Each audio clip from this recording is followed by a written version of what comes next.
Something that I have learned about my wonder and discernment geniuses is I don't always need to respond right away. And in this episode, I took the liberty of taking something that Wyatt said in the episode, and instead of responding, I wanted to sit with it.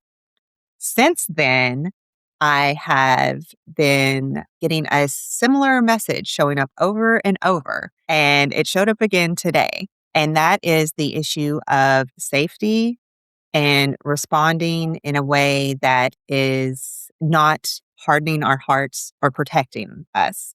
So I shared with Wyatt a theory about how working genius competencies show up based on our environment. And he met me right where I was at in the middle of that theory and added right onto it. And it gave me pause.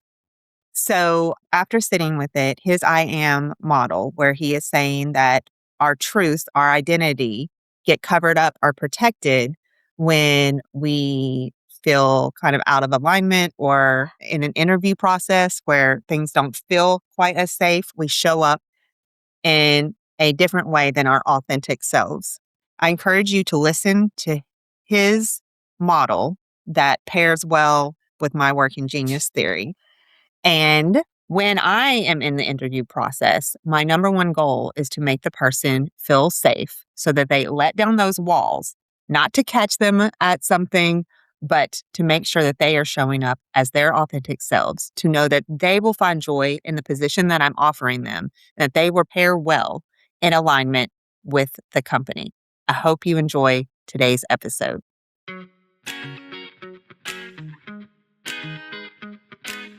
Welcome to Pursuing Joy, where we discuss audacious stories of joy-infused strength.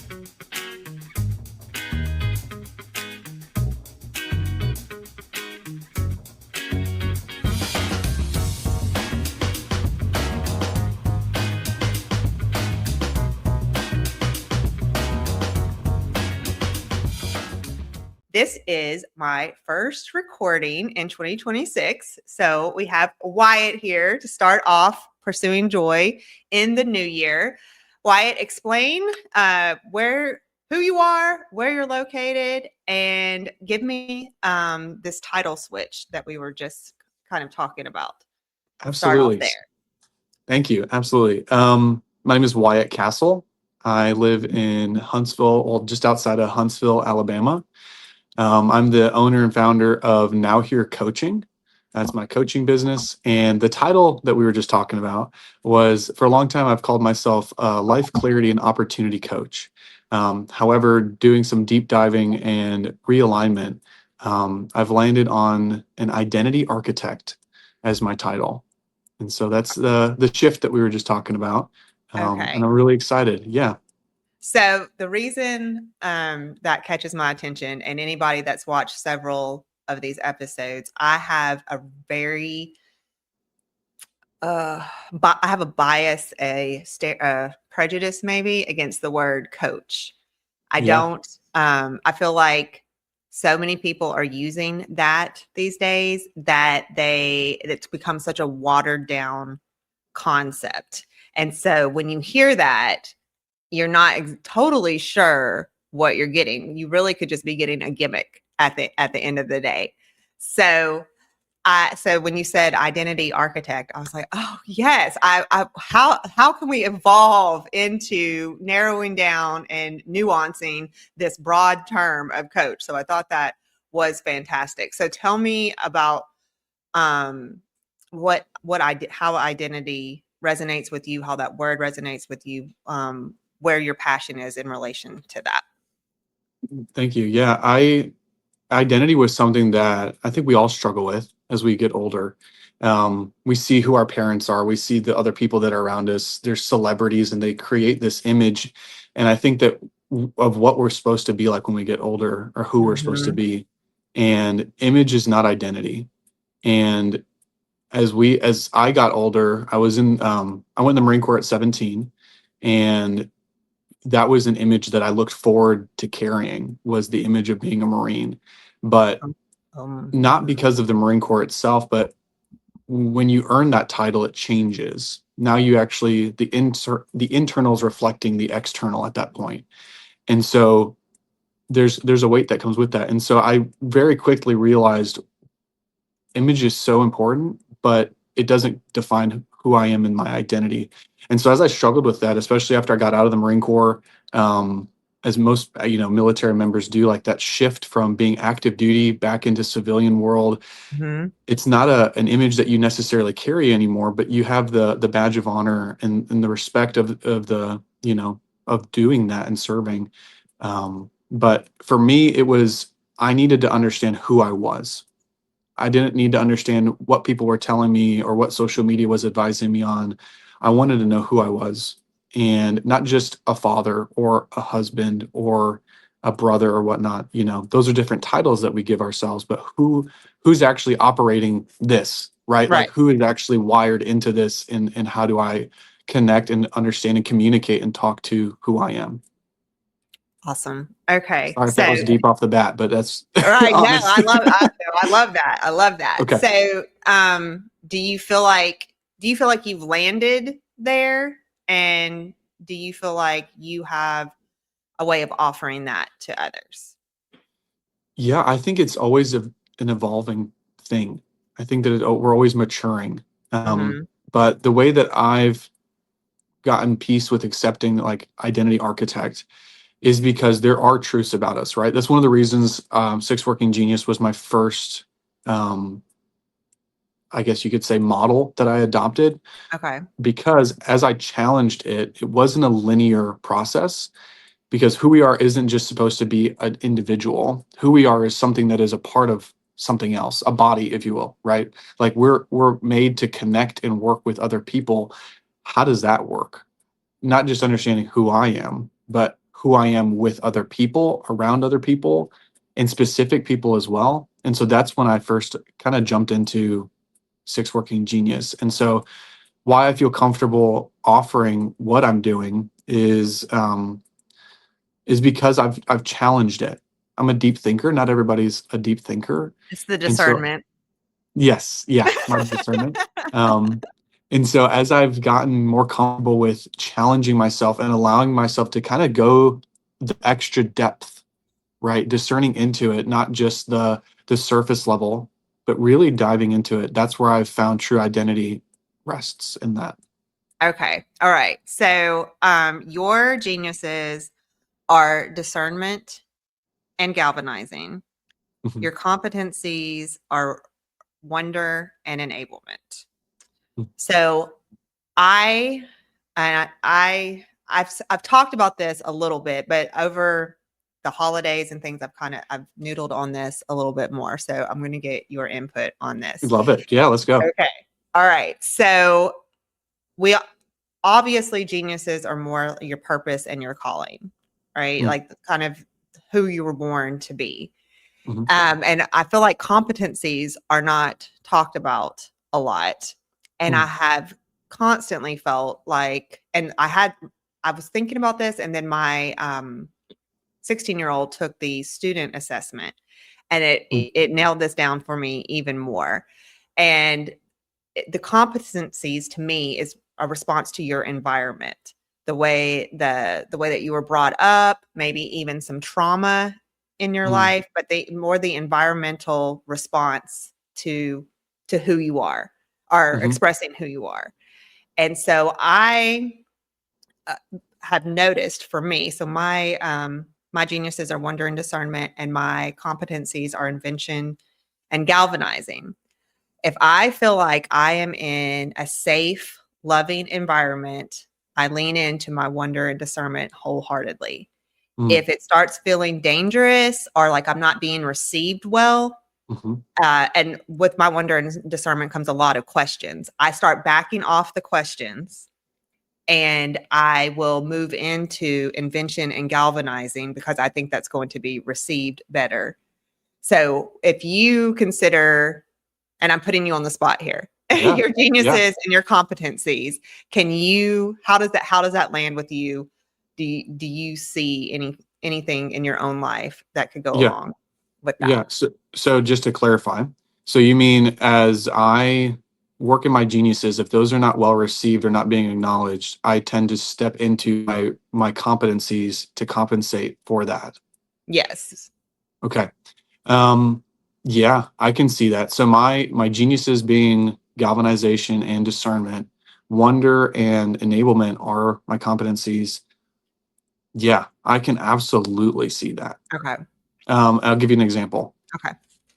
So I do a lot of mentoring and a lot of coaching, and if I am trying to discern a situation or help some, or not necessarily help someone, if I'm trying to discern and give them an opportunity to grow, that's why I used to have the title an opportunity coach in my name.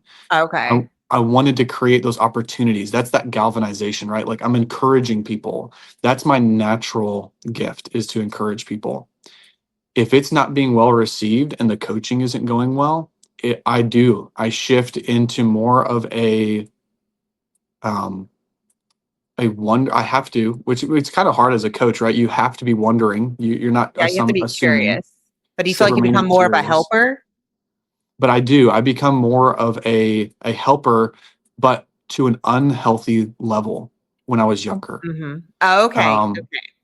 yeah, before I was married and before I started to dive into who I am more, and Enneagram speaks into those things too. Mhm. Um, but that was something for me that I recognized was I wanted to help everybody. I wanted to just help them because I wanted to galvanize them, right? I'm trying to get them back into my genius. And so I Okay. I would tend to anybody that I saw that was maybe needing help or just I assumed that they wanted help. I wanted to be there wondering, asking questions to get them to a point of encouragement, which is back into my genius. Okay. Okay. Um, I like that. Yeah, that's like a good way of taking it and bringing it yeah. to the genius. So, because what I'm kind of stuck on Hmm. is the healthy way to go towards the competencies, Okay. instead of in like a fight or flight fear mode. So Hmm. that's the next phase that I'm in as I'm kind of writing about this and noodling on this Yeah. because working genius, it just goes on and on and on. There's not like an Yeah. ending to it, right? Like it keeps bringing more clarity, like you were talking about. You like clarity. Yeah. It just keeps unfolding more and more. And so my oldest is her geniuses are invention and discernment. I totally can see that. But her competencies are wonder and enablement. She has three younger sisters, and I enablement. She has to have that, in the sense of being she's the second in command in our home, Yeah. and so that has to become a competency. And I think she's learned to engage with me in the wonder, and that's where her competencies have come up. Yeah. So I So thank you for how to healthily, is that, I don't think that's a word. health, Um, healthily. We'll have to look that I up. I'll see. have to look it up. Use your competencies. Is that what you were saying? Yes, Or step how into to get those? there in a place of like safety. And for me, if Hmm. adrenaline kicks in, that's where I'm Hmm. going, is to invention and galvanizing in that like fight or flight. I Okay. start going in, like especially in a meeting. Discernment is not received well in meetings a lot of the time because it stops the process Mm. for a minute and starts getting people to engage with, should we even be going here? And Yeah. most people don't want to do that. They just want to keep going, especially the ideas person. They want the idea to go through, and then the people at the end of that, they want to see it through. So discernment kind of puts a stop there. And Hmm. so I will, if I don't lean into it, which I'm practicing that as well, it's just leaning into the geniuses regardless of how I feel, or how someone else feels, but Hmm. or is making me feel. I I go into that invention and galvanizing, and probably more the galvanizing. Like, okay, let's just go. Let's just keep going. I've Yeah. obviously upset the apple cart here. Yeah. So I have a model that I created. It's called the Who I Am model. And what you're talking about is what I call, so on the external, there's I think and I act. On the internal is my truths and my habits. And then in the center is I am, which is the identity of who we are. But what I'm learning is I've taught this at colleges and stuff is that external. It's kind of sounds like what you're talking about. The external of I think and I act is what most people are okay with on the outside. Okay. The internal is protected by the heart. It's a drawn model, but we harden that because we want to protect those truths and our habits. We don't want to have to justify those all the time, and we want to protect those because those help create the rest of the identity. And so what we tend to do, which is what you kind of talked into for a second. I'm not on topic, just wanted to touch on it for a second. Yeah, no, keep going. The when we're trying to protect our almost like our geniuses, right? That's our Hmm. identity. We accept that as a truth, and those are our identities and who we really are. We can really easily jump into a mindset of think and act, think and act, think and act without ever allowing it to be challenged by our truths, which is what you just talked about, Okay, which yes. is how do we allow that truth to actually kind of break through that hard not hardness but like that callus that can be developed by working with people that we disagree with or people that are just frustrating that's around us. If we're not working correctly with the right people, we tend to just get into a numbness motion of just think and act without allowing it to affect us or change us, which Hmm. then leads to more of a calloused or a hardened, which a lot of people tend to turn into at work, Yes. right? They're different people than they are at home, than they are at work. Hmm. And so allowing those two things to communicate can add a lot of clarity and depth into those things. I don't know if that answers or leads into anything that you were thinking at all, but Yeah, in um, fact, I'm gonna have to. I'll have to rewatch this, okay. and I'll have to. I'll have to. So something else with my wonder and discernment Yeah. is I can respond right now to what you're saying, but I know in 24 hours after I really like sit in it, then I'll Yeah. have my real like response. And Yeah. so Okay. what you just said, I'm like, okay. So I may even come back on here and like record a response at the end of this after I think Please. about that Yeah. because Yeah. that is yes, it's very and literally someone just sent me a video this morning with I am statements. So you Okay. just saying I am Yeah. right then I Yeah. was like, oh wow. So I was telling you earlier that that from the time that we talked, which was December, Hmm. yes, was when we had our pre-podcast conversation to now, I feel like life has drastically changed for me. And Okay. my word for the year is discipline, Mm, which is turning out to change so many things and right on time because I felt like when I was like, okay, this is going to be the word for 2026, it was going to be stewarding blessings or what I had been given. I was going to need discipline to do that. But literally, my hands were empty. I had nothing yeah. to say that I was going to be stewarding. I was in like a famine scarcity place, Mm, and so much has opened up literally in the last 2 weeks that I needed to have this structure in order to be able to take it in. yeah. So, one of those things is I joined an accountability group, and I get a phone call from a person, not AI. Yeah. My daughter was joking with me. She's like, "Is this AI or is this a real person?" I'm like, Yeah. "No, it's a real person." And Mhm. we go over our action items and we grade ourselves from the day before. And it's just this 15-minute check in, and we say what we're going to do the next day. And it Wow. has revolutionized my life. And Wow. so I am in just this completely different space. And Yeah. so you were saying that you also over the holidays were kind of processing different things and wanting to gain some more clarity. So can you share what that was like for you and where you are now? Yeah. So absolutely. Yeah. So similar. My word of the year is pruning, and that's a hard word. Oh gosh. Um, and it's a painful word, but it's genuine. That was um, me last year. That wasn't my word, but that was happened. That's yeah. what was happening. And it feels Yeah. like death. It feels Yes. like death.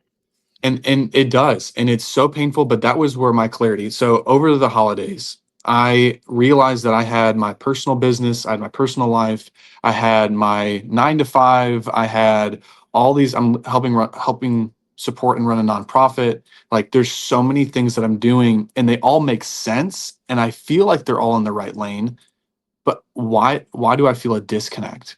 Why does it feel like I'm pulling some of these along even though I know I'm supposed to be doing them? And so what I did was I don't know if this is a good thing or bad thing, but I just data dumped into Chat GPT. Like I just did it, put on the voice talk, and I just talked to it. This is what I'm frustrated with. These are all the things that I'm doing. And I just, yeah, for me, about not nonstop, but I did a deep dive for about 9 days into Chat GPT, and to just keep asking me deeper questions, keep challenging me in this and really Mhm. prompting it to dig.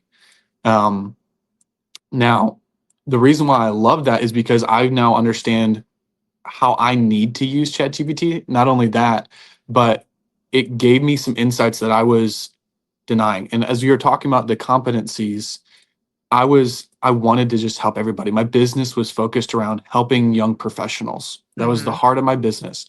Um, but I would get one-on-one clients, and I would just be completely drained, and it would be so hard. And it led into a couple addiction clients, which were was great, and I wanted to help them, and that's a part of my story too. But I wanted to help those people, but I got so drained, and I didn't want to say no. And so what chat kind of forced me to do was to look at it from a strategic viewpoint, Mhm. and a growth viewpoint. Not that it's okay, but to set those boundaries to kind of protect myself. I was so willing to put myself in that place to help those people that I was effectively not helping them at all, almost. I was so drained. Enabling. I mean, enabling in recovery world can be Yeah. a negative, right? Yes. And so that's where um over the holidays, so Christmas and New Year's into probably last week, um finally just accepted kind of some of the things that repeated themselves. Not taking the first answer as the truth of it, but my genius is discernment. So being able to pour all of this creativity and all this thought into a system that gives me a solution, but not just taking it for what it is, challenging it on my own and discerning into it. I now understand how I can use Chat GPT in my geniuses as well.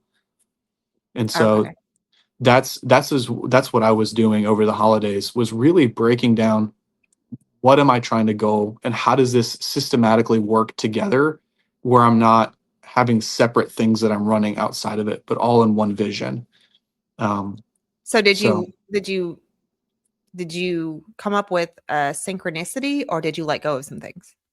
I let go of some things.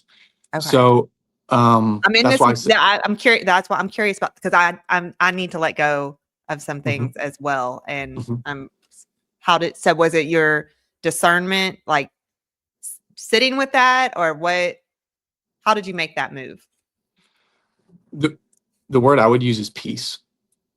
I would say for me, it was, I didn't want to, but I knew that I needed to. It was a logical decision, and I had to really meditate on that, pray on it, and challenge. Does this make sense? And that's a hard thing. That's why I say pruning is the word that I use, because I had to cut things off. That's not a gentle thing. It doesn't naturally just fall from you. You have to cut it off. And if I know that the purpose of pruning is so that you can have healthier and stronger growth in a direction that you want to Mhm. go.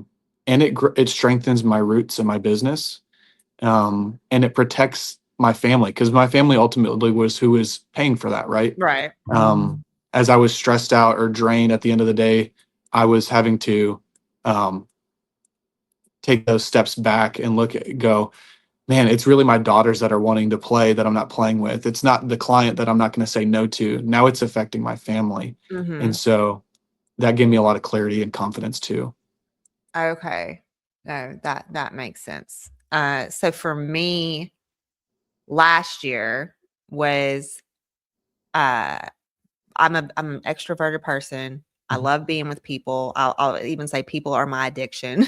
mhm, And I had to pull back from my community.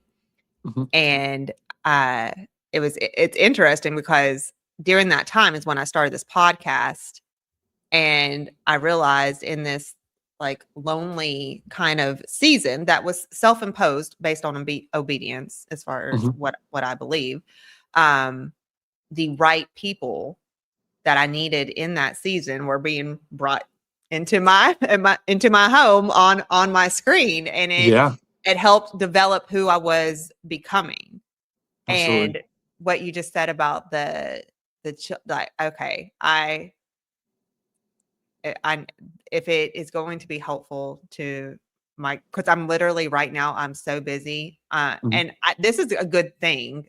Like Mhm. I have my children calendared in, Yeah, and I needed to do that, but in like they have this much on the calendar compared right. to the rest of the calendar. So how if I had the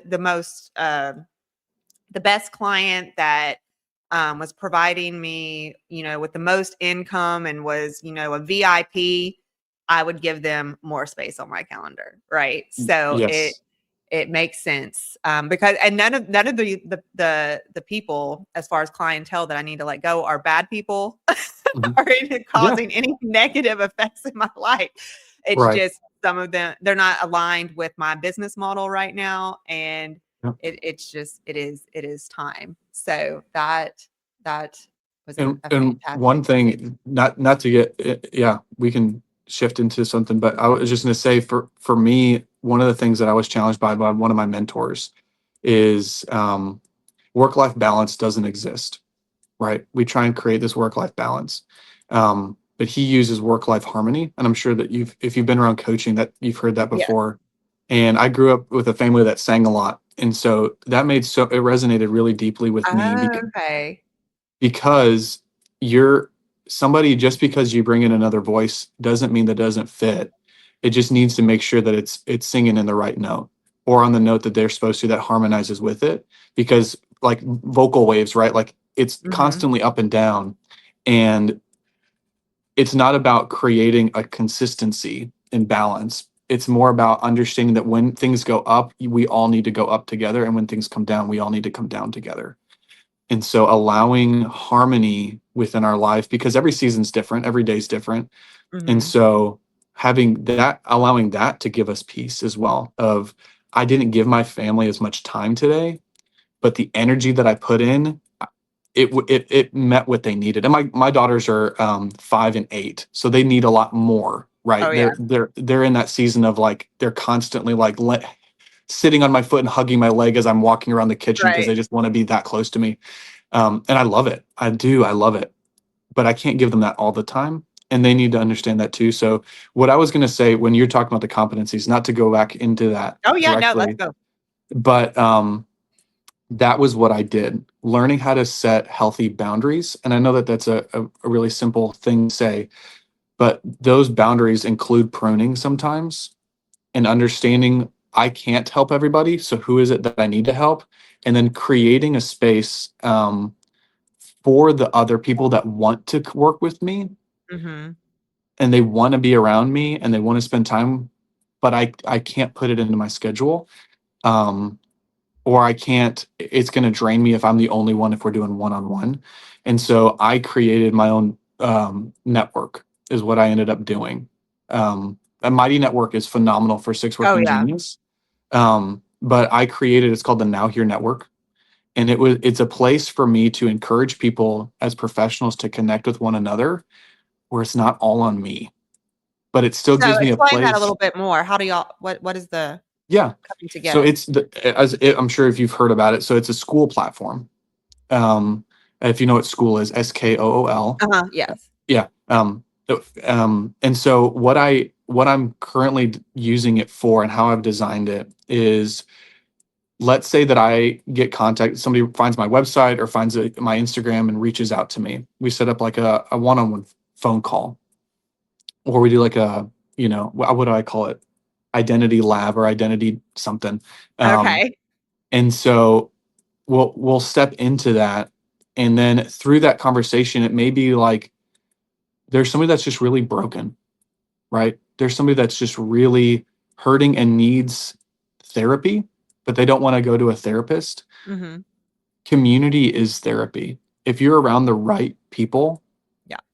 it's therapy. And we need that. That's why we need community. And um, some of the people that are in my community already are business coaches. I've got real estate agents, professional TikTok streamers, Enneagram coaches. There's a couple there's a six working genius coach as well in there. And so what it does is it's a place for in the waiting or a way to connect, but they're not being left out, right? It's not I'm not the right person for you. Now they have a place where they can connect, get community with the right people. Okay. And then in masterminds and meetings and things that we do together, if they connect with the Enneagram coach or the business coach, that's somebody that they can now work with one on one. And it keeps them where they need to be. So it doesn't, I don't, it's not a catch and release anymore. I'm bringing them into the almost, you could say like, Right. Okay. yeah. So, but it's which is really funny. My community is actually focusing on six working genius because I want them to lean on each other's geniuses for their Right. businesses as well. And so Yes. it's a collaboration space as well. So thank you Okay. for letting me share that. I appreciate Yeah, it. that is fantastic. I mean, that's kind of what my accountability group is too, and we're all Yeah. learning that we have something that someone else can use, right? Like there Yes. it's and it's the purpose isn't for referrals, but Right. you start even my podcast, I'm like, you can talk to this person and this person, and this is like it Yeah. there's so so much out there. And if you haven't found your tribe, like your tribe is there. It's there. Yes. Yeah. It exists. Yeah. If you open yourself up to it. If you build it, they will come. If you're open Yes. to community, you will find your tribe. Yes. Absolutely. Yeah. It took me a long time to find my tribe, but when I started hanging around entrepreneurs, I'm like, you guys are my kind of crazy. Like, I get it now. Like, you Yeah. guys are. Oh my gosh. Yes. Yes. I cannot. So I was way back several years ago. Was working as a virtual assistant. Mm, I had gone from a corporate HR job and then been a stay at home mom for a while, and then after my divorce, became a virtual assistant so that I could work remotely. mm, And the one of my clients who is still in my life, he's going to be on my podcast next week, but exactly that.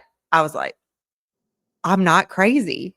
And he kept yeah. introducing me to not crazy, crazy people as Yeah. well. Yeah. I was like, and it's crazy. And I live in Georgia. And just Okay. because of that relationship, so much of my business and my clientele is in Michigan where he lives because Okay. it just unfolded in that way. I know so much about Michigan and I've probably been there like three or four times in my Yeah. life.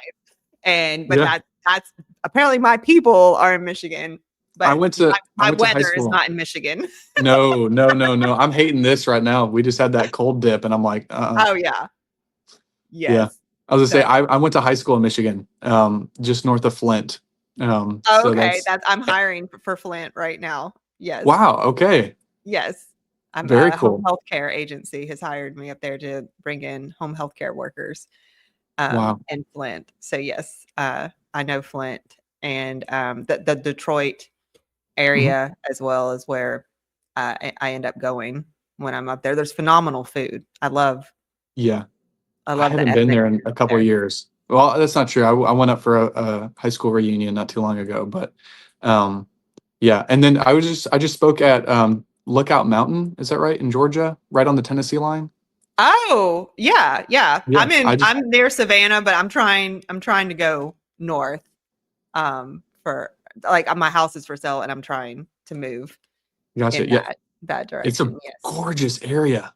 Oh my It word. But is. yeah, I just spoke at a college there and I loved it. It was like, oh, like, okay, I think might need to move closer to this. So what do you speak about? So I do a couple different types of events. It depends on what is recognized as from the leader's perspective. I have a couple different models that I've created on my own. But if it's It's all focused around identity. But if like the college that I went and spoke at, they were talking about they're all high achievers. It was about 35, 40 students. They're on track, they're on the track team, they're high achievers, and they want to be Mhm. successful in everything they do, and they want to be successful like now almost. It was kind of the feedback that I got. And so how do you accept that? How do you accept failure? How do you accept like it was, and so, or how do you accept not achieving all those things? And what I ended up talking about in this specific group was focused around identity, but your identity can't be success. And you have to understand that there is a lot more growth in failing, and you need to give yourself permission to fail. And if you Okay. can give yourself permission to fail, then the power of failure, that low time, you're able to get back to your baseline a lot faster because now it's a learning opportunity. It's not a stumbling block. Okay. And so two things. One, even what you were talking about, that military identity and coming out of the Mhm, military, I know that happens with sports people all the mhm. time as soon as they're not in the sports arena anymore, Yeah, and they have to come home and be a lay person, right? yeah, Like they yeah, they yeah. lose that identity. So their identity has to be in something deeper. But also the thing that, and I'm thinking, okay, I'm in my 40s. How did this aha just happen? Mm, But the successes and the outcomes are part of all that training and that internal work and building habits and letting the yeah, process do something to you. mhm, And that's the win. Like the yeah, success actually isn't it. Because I was always looking to the thing and not paying attention to how I was getting there and what it was doing to me in the process, regardless yeah. of the outcome. And What's your go ahead. where does tenacity fall on your Oh, it's a frustration. frustration? Okay. Yes. So I like to look at the end, and I will come up with different things. I'll be in the middle of, different projects all the time, Mhm. but the seeing it through is is the hardest thing for me. And even just now, and I've learned to kind of go with this. Um, and this must be my ADHD. I don't, but if I have 10 things on my list, I need to start in like 5 or 6 of them and get a feel for where my energy is, where I can actually go all the way through. But that's the Yeah. process. It never is like one thing and go through. I need to dabble in each Yes. one Yeah. before I can figure out where I am in the day, my energy level, my caffeine level, like Yeah. Yeah. to keep going. So that's how I feel like the tenacity. But I have a tenacious daughter, and she is actually about to be doing some work for me so that I can for I my love that. entrepreneurial business because I need her. Yeah. So yes. That's so Uh, good. My wife is a tenacity. And so oh, okay. it's for me, it's a frustration. And so we butt heads there, but using it now as a tool, I'm like, come to bed. Like it's midnight. She has a YouTube channel, and I'm like, can you please just come to bed? She's like, I'm almost done editing. I'm like, it's 1 o'clock in the morning. Like you need sleep. Yes. Like come on. But her Yeah, for but she her, can't sleep if her to-do list isn't sh- done. no, she'll just spin all night. She'll just lay there anyways. She's like, I'd rather be sitting here than Right. laying in bed awake. And I'm like, you're right, you're right. But it drives me nuts. I'm like, But yeah, just you come can hang tee her out. up too, though, for her tenacity, right? Just like a team, right? You Yes. can Yes. you can do that. So that I think that's the way, it is designed, like marriage and the giftings that come in. Yeah. Where the breakdown tends to happen is with the communication. Like you Yeah. complement each other, but you have to find the gratitude for what that person is bringing to the table, even because you need it, Mhm. but it's a different mindset than, so to speak their genius language. Yeah. Yeah. Yeah. Speak their craves and yeah. Yeah, Yeah. Yeah. yeah. That's so good. Um, did we get to your turning point in this conversation? We have not yet. Okay, so let's go with the theme of the new year. Tell me about a turning point where you were pursuing, where you needed to pursue joy. It wasn't just coming naturally for you or coming at you. Yeah. So my current job is I work my 9 to 5 is I work for the government. And there's been a lot of shifts there. And it's in my direct organization, it's not really focused on the people anymore. And being a galvanizer and discerner, it just drains me every day. And it's been hard, but I obviously providing for my family, right? So working in frustrations is not healthy and all those different things. However, the shifting and where I'm finding it is the joy that is naturally coming out of my business and having my own coaching company and having my own network and having my own groups that meet in person, things like that. It's given me so much clarity to pursue it full time. Right. And so that joy of knowing what my geniuses are, knowing what gives me energy, and understanding why I'm frustrated at work has given me so much clarity because I don't have to sit at work and go, why am I just ungrateful? Right. Like we talk about the judgment piece and Right. um, am I just ungrateful for the job that I have? Like, what am I doing? I know I'm not working in my geniuses. And so that's been the shift for me, the turning point for me. It coming into the new year is this season is coming to a close, and it's time for me to be serious about what I'm being called to do. All right. Yes. Yes. I know so many entrepreneurs. I'm segueing into that season of letting go of that stable Mhm. income. But I know so many entrepreneurs that are doing the 9 to 5 with the entrepreneurial work, Yeah. and it's a lot. Like Mhm. it's a lot.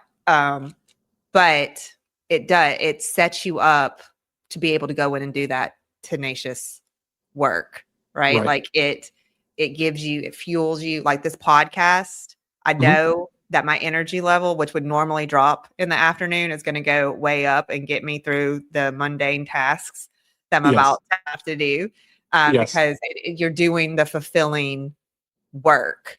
Right. I would submit something to you that's kind of new in my life, and I actually told my friend this, that is doing something very similar. She is doing she's on call actually most of the day as like a IT tech, and then she has to. Do you have someone coming in Yeah. there? So I just walked in. Sorry. Okay, no, you're fine. Uh, and then she talks to her clients after hours and on the weekends. And Mm. I'm in the busiest season of my life as well. And what my children and I just started implementing in October is a 6 p.m. Friday night to 6 p.m. Saturday night Sabbath rest. And we turn Yeah. off all electronics Wow. and just kind of hang out with each other. We have, a special meal on Friday night, but Mhm. I I like it's Friday, today at 6 Yeah. PM, and I'm like, I cannot wait to get to that moment. But That's my so friend just beautiful. started implementing it too, and it like nothing is getting done. Literally, nothing is getting done. We don't even clean the house. We clean the house an hour before, like 5 to 6 o'clock, and then leave it alone. Yeah. But it infuses that next week in a way that is miraculous, and it has I love that. completely changed our lives. Yeah, absolutely. That's so an analogy that I use for that is our week and our work are the blocks that build the building, but the rest and the Sabbath is the mortar that holds it together. Right. Oh, oh yeah. So as you're building things, we think that the blocks are what make the building. But if you've ever pushed a wall of bricks without mortar, it just crumbles. Right. And it seems so insignificant, that small little bit, that small layer that's in between each brick, but it's what holds all of it together. Our businesses, our families, everything that we do. And it's so important. If we don't acknowledge it and we don't do it, it won't, we'll have shaky seasons, Right. right? Oh yeah. Oh, I love that. I love that imagery. That is fantastic. All right. I think that is a great place to end. Do you have Okay. any final thoughts that you want to share, or anything about your business that you want others to know about, and how to get in touch with you as well? Okay. Yeah. I would say I know that I'm an identity coach, but I would just Identity always architect. our identity architect. Thank you. Sorry, I apologize. I'm an identity architect. I just adopted it recently, so I apologize. um, but um, just to encourage people to use different tools as building blocks, but always stay curious in who you are. Always don't. I think that it's so easy for us to take one assessment and to feel like, oh, I now understand who I am. We will never fully understand who we are, no matter what. And so always challenge yourself to stay curious, not just in what you're doing, but who you are in that season, Mhm. because it'll change season as well. Oh yeah. Um, for me, my website is nowherecoach.com. I don't offer a whole lot of resources on there yet, but it does have all of my links to my community, which is it's called the Now Here Network. There's access to that. There is a calendar on there if you're local. I do connect a lot at local events in different ways as that. But it's also links to other communities that I'm a part of and other resources that I've found helpful for me staying on top or just engaged with my growth. Um, and so those are great ways to get connected. And then Instagram, Facebook, I do a lot of social media. Okay. Currently redesigning my reach as I'm fine tuning and pruning. Mhm. So my social media is at a pause right now, but I just finished. I posted like 60 days in a row, once a day, and so there's a lot of on there. But you'll see a shift if it feels like it's random. That's why. Ah, Um, okay. but yeah, just as a word of encouragement, um, don't feel like you haven't made it yet or you don't know who you are. There's always something to learn. That So is so true. Thank you so much for joining me today, Wyatt. no, it was great. Thank you so much.